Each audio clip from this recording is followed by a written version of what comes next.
शुभ और अशुभ कर्म।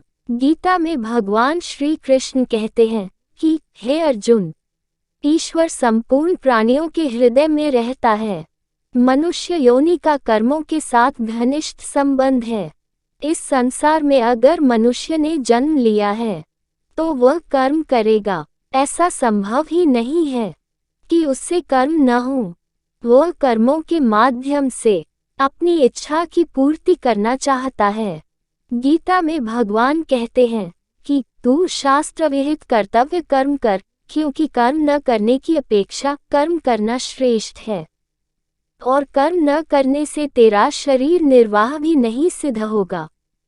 कर्म करने के लिए मनुष्य पूरी तरह से स्वतंत्र है।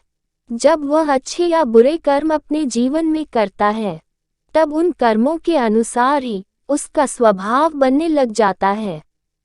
उसी तरह के मनुष्यों का संग उसे अपने जीवन में मिलता रहता है। अंत में वह अपने स्वभाव के अनुसार ही कर्म करता रहता है। जिस व्यक्ति का जैसा स्वभाव होता है वह वैसा ही व्यवहार करता है। जैसे घिसे जाने पर भी चंदन अपनी शीतलता नहीं छोड़ता, और कस्तूरी कीचड़ से सनी होने पर भी सुगंध नहीं छोड़ती। अज्ञानवश मनुष्य ये भूल जाता है कि कर्मों की गति बहुत ही सूक्ष्म है। अच्छे या बुरे कर्म को भली भांति विचार करके ही करना चाहिए। कार्य चाहे छोटा हो या बड़ा, बुद्धिमान मनुष्य को उन्हें बुद्धि से, युक्तिपूर्वक और विनम्रता से पूरा करना चाहिए, न कि अभिमान और ईर्ष्यापूर्वक। पांडवों से ईर्ष्या रखते हुए कर्म करने पर अभिमानी दुर्योधन ने कुल को नष्ट कर दिया। हमें हमेशा ये ध्यान रखते हुए ही अपने कर्म करने चाहिए कि अशुभ कर्म से दुख और शुभ कर्म से सुख की प्राप्ति होती है।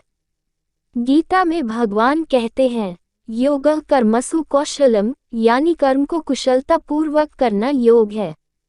इसलिए शास्त्रों से हमें अपने कर्मों में कुशलता लाना सीखना चाहिए।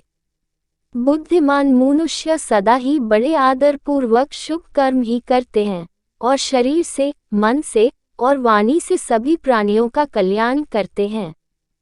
तो दोस्तों, आज की ज्ञानवर्धन कहानी आपको कैसी लगी कमेंट जरूर करें, और अगर वीडियो अच्छी लगे तो वीडियो को लाइक और शेयर जरूर करें, और हमारे चैनल को सब्सक्राइब करके हमें सपोर्ट करें।